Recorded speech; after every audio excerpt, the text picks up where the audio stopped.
Hello and welcome back. Chapter 2 section C carboxylic acid and derivatives.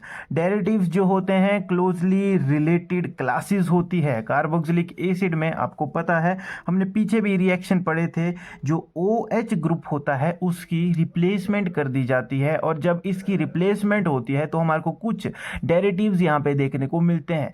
कुछ अलग अलग group यहाँ पे ज्वाइन होंगे, जिससे हमारे को यहाँ पे 4 डेरिवेटिव देखने को मिले हैं।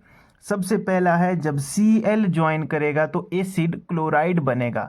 जब एक अनदर कार्बोक्सिलेट आयन जुड़ेगा तब एसिड एनहाइड्राइड होगा। जब एक अमाइड जुड़ेगा तो एसिड अमाइड बन जाएगा, और जब एक OR ग्रुप अल्कोक्सी ग्रुप जुड़ेगा तो एस्टर बन जाएंगे। इन्हीं 4 डेरिवेटिव्स के हमारे को प्रेपरेशन और केमिकल रिएक्शन पढ़ने हैं। इस चैप्टर में बस इतना ही होगा, लेकिन आज उससे पहले हम थोड़ी सी और चीज़ें भी पढ़ेंगे। लेकिन उससे पहले आपको सिर्फ एक चीज़ याद रखनी है कि ये RC double bond O acyl group होता है। इन्हीं को हम असाइल कंपाउंड्स भी बोलते हैं।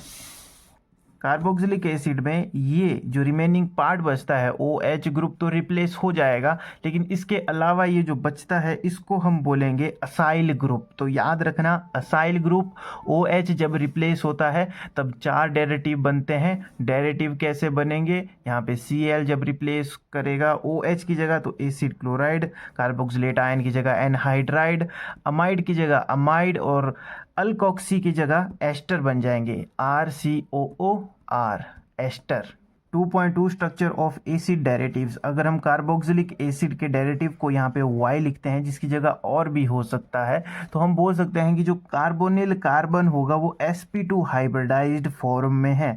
3 वो सिग्मा बॉन्ड बनाएगा विद R ग्रुप, एक बनाएगा ऑक्सीजन के साथ और एक बनाएगा अपने डेरिवेटिव के साथ। तो सिंगल सिंगल बॉन्ड 3 हो गए सिग्मा बॉन्ड, और रिमेनिंग की जो p ऑर्बिटल ओवरलैपिंग होगी साइडवेज, यहाँ पे सिग्मा बॉन्ड बन जाएगा ऑक्सीजन के साथ। p orbital of oxygen forms pi bond.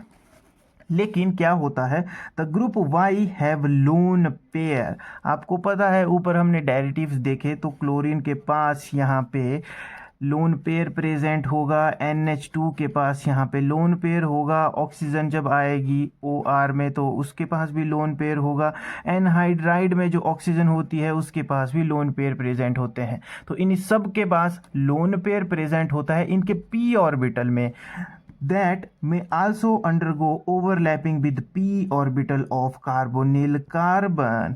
तो यहाँ पे ऑक्सीजन थी, ऑक्सीजन के साथ तो ये साइड वाइज ओवरलैपिंग करता है, जिससे यहाँ पे हमारे को डबल बॉन्ड देखने को मिलता है।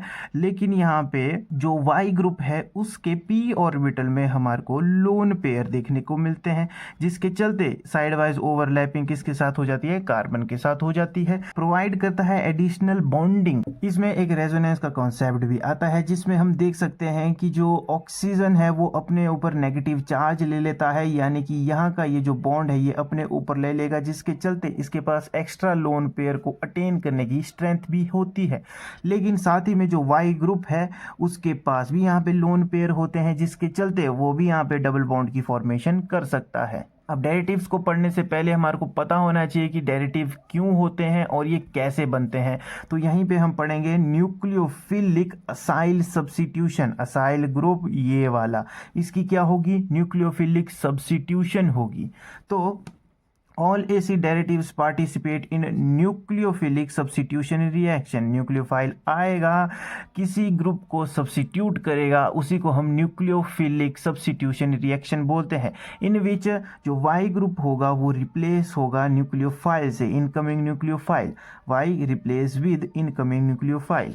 ये हमारा कोई भी एसिड डेरिवेटिव है जिसमें इनकमिंग न्यूक्लियोफाइल जब भी आएगा तब न्यूक्लियोफाइल Y की जगह रिप्लेस हो जाएगा और Y यहाँ से रिलीज हो जाएगा। अगर आप ध्यान दोगे तो इनकमिंग के पास अपने लोन पेयर यहाँ पे प्रेजेंट होते हैं, जिसके चलते वो यहाँ पे बॉन्ड बना लेता है। ये जो Y है यहाँ से दोनों लोन पेयर्स को अपने ऊपर अटेन करके यहाँ से निकल जाता है। मान के चलिए यहाँ पे क्लोरीन होता तो हम इसको अल्काइल हलाइड की न्यूक्लियोफिलिक अलाइल सब्स्टिट्यूशन से भी डिनोट कर सकते हैं, लेकिन ऐसा नहीं करना है। न्यूक्लियोफिलिक असाइल सब्स्टिट्यूशन ही हमारे को यहाँ पे इसको नाम देना है, क्योंकि ये जो डेरिवेटिव है क्लोरीन जब यहाँ पे होगा तो ये एसिड क्लोराइड बनेगा, ना कि कोई अल्काइल। हमने ऊपर मैकेनिज्म में देखा ये जो Y ग्रुप है ये लास्ट में न्यूक्लियोफाइल के द्वारा रिप्लेस कर दिया जाता है। इसमें सिर्फ सिंगल 2 ही स्टेप होते हैं, एक होगा एडिशन, दूसरा होगा एलिमिनेशन। एडिशन के अंदर क्या होता है, जो इनकमिंग न्यूक्लियोफाइल होता है उसके पास अपने लोन पेयर होते हैं, वो डायरेक्ट कार्बन के साथ जुड़ने की कोशिश करता है। तो कार्बन को अपनी वैलेंसी को मेंटेन करके रखना है, तो 4 ही बॉन्ड बनाएगा। तो ऑक्सीजन जो है इसका डबल बॉन्ड अपनी तरफ ले लेता है, जिसके चलते इसके पास एक्स्ट्रा पेयर ऑफ इलेक्ट्रॉन्स आ जाते हैं, जिसके चलते इसके ऊपर नेगेटिव चार्ज आ जाता है। तो यहाँ पे कार्बन टेट्राहेड्रल हो जाता है, जिसके चलते यहाँ पे एडिशन हो जाती है। लेकिन दूसरे स्टेप में यहाँ पे एलिमिनेशन हो जाती है। कैसे, जो ऑक्सीजन है जिसके ऊपर नेगेटिव चार्ज है वो अपने लोन पेयर वापिस डालेगा। यहाँ ऊपर उसने अपनी तरफ लिए थे, यहाँ पे अब वो वापिस कर रहा है, जिसके चलते यहाँ पे डबल बॉन्ड की फॉर्मेशन होगी। लेकिन ऊपर जहाँ पे न्यूक्लियोफाइल ऐड हुआ था, यहाँ पे ये जो वाई ग्रुप है ये यहाँ से रिलीज हो जाएगा और न्यूक्लियोफाइल इसकी जगह ऐड हो जाएगा।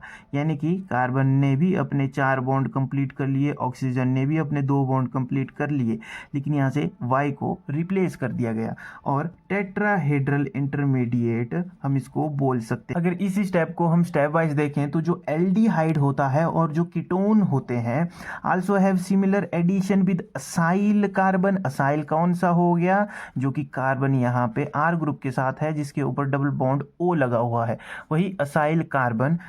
ट्राइगोनल कार्बन जो होता है कन्वर्ट हो जाता है टेट्रागोनल या टेट्राहेड्रल इंटरमीडिएट के बीच में। यहाँ पे 4 बॉन्ड थे, यहाँ पे भी 4 बॉन्ड हैं, लेकिन ये अलग अलग के साथ होंगे। sp2 से sp3 हो जाएगा, क्योंकि यहाँ पे 4 सिग्मा बॉन्ड बन जाते हैं, जिसके चलते sp3 हो जाएगा। ये जो दूसरा स्टेप है ये इंपॉर्टेंट है। Y group is released in form of negative ion. आपको पता है लोन पेयर और ये जो वाई ग्रुप है नेगेटिव चार्ज के साथ रिलीज हो जाता है, और जो कार्बन का ऑक्सीजन के साथ डबल बॉन्ड होता है वो वापिस बन जाता है। जैसा कि हमने यहाँ पे देखा, डबल बॉन्ड वापस बन गया, न्यूक्लियोफाइल के साथ सिंगल बॉन्ड बन गया, वाई को इसने बाहर रिलीज कर दिया, वो भी नेगेटिव आयन के फॉर्म में। ये जो डेरिवेटिव्स होते हैं, यानी कि जिसको हमने वाई से डिनोट करके रखा है, are all good leaving groups. ये सब क्या होते हैं, लिविंग ग्रुप्स हो सकते हैं। सब क्या होते हैं, लिविंग ग्रुप्स हैं। एग्जाम्पल के लिए जैसे क्लोरीन है, R C double bond O C L के अंदर, एसिड क्लोराइड के अंदर ये जो क्लोरीन है is excellent L group due to its size and electronegativity. Size इसका बड़ा है, इलेक्ट्रोनेगेटिविटी भी इसकी बहुत ज़्यादा हाई होती है। And readily eliminate as a chloride ion. Chlorine ion के चलते ये यहाँ पे रिलीज हो जाता है। ऐसा क्यों, ये गुड लिविंग ग्रुप कैसे है? पहली बात, गुड लिविंग ग्रुप हम उनको बोलते हैं जो कि रिलीज होने के बाद खुद को स्टेबल कर सकते हैं, यानी कि अकेला हो जाने के बाद भी अपने आप को संभाल लेते हैं, जैसे आप सब हो। तो यहाँ पे जैसे क्लोरीन बाहर जाएगा तो ये अपने आप को स्टेबल कर लेता है। कैसे? Ease of leaving group is depend upon the basicity. Weaker the base easily it leaves. जितना ज़्यादा वीक बेस होगा उतना ही ज़्यादा जल्दी ये लीव हो जाएगा। तो जैसे क्लोरीन है ये बहुत ही वीक बेस है, जिसके चलते ये जल्दी से यहाँ से लीव हो जाता है। तो अगर हम order of ease of leaving group पता कर सकें तो जिसमें क्लोरीन सबसे पहले पे आता है। ऊपर हमने देखा ये जो वाई है ये फटाफट रिप्लेस हो जाता है और इनकमिंग जो न्यूक्लियोफाइल है उसके साथ ये रिप्लेस हो जाता है। लेकिन वाई का हमने ये देखना है कि कौन सा डेरिवेटिव है जो जल्दी से न्यूक्लियोफाइल के लगते ही लीव हो जाएगा। तो वो सबसे पहला क्लोरीन है, वो जल्दी से लीव हो जाते हैं। फिर उसके बाद एनहाइड्राइड आते हैं, फिर उसके बाद अल्क ऑक्सी आते हैं, यानी कि एस्टर, जो कि एस्टर बनाते हैं, और फिर अमाइड ग्रुप, एसिड अमाइड आएगा। इस जगह पे ये जो वाई है और न्यूक्लियोफाइल है, इन दोनों में से वाई ही क्यों रिप्लेस होता है? क्योंकि ये जो वाई होते हैं डेरिवेटिव्स होते हैं वो गुड लिविंग ग्रुप होते हैं। गुड लिविंग ग्रुप का आप कैसे पता कर सकते हो? बेसिसिटी के चलते। जो कम बेसिक होगा वो जल्दी से लीव कर देगा, जो हाईली बेसिक होगा वो थोड़ा मुश्किल से जाएगा। जैसे NH2 आपको पता है नाइट्रोजन इसके पास है, तो ये बहुत ही ज़्यादा बेसिक होता है, जिसके चलते ये ऑर्डर में यहाँ पे सबसे लास्ट में है। और जो क्लोरीन है वो कम बेसिक होता है, तो इसलिए ये सबसे अच्छा लिविंग ग्रुप है। लिविंग ग्रुप लगे ही ये इसलिए हैं कि ताकि हम न्यूक्लियोफाइल को वहाँ पे ऐड करवा सके। इनका मेन काम, जो डेरिवेटिव्स हैं, इनका मेन काम ही यही होता है कि किसी भी रिएक्शन में खुद रिप्लेस हो जाएं किसी इनकमिंग न्यूक्लियोफाइल से। अगर आप इसी रिएक्शन को सीधे तौर पे देखना चाहते हैं, तो जो कार्बोक्सिलिक एसिड है, इसमें जो ऑक्सीजन है वो अपनी तरफ को बॉन्ड को खींचती है, जिसके चलते उसके ऊपर नेगेटिव चार्ज आ जाता है, यहाँ पे सिंगल बॉन्ड ही बचता है। उसके चलते एडिशन हमारे को देखने को मिलती है जब न्यूक्लियोफाइल यहाँ पे ऐड हो जाता है। ये रहा न्यूक्लियोफाइल।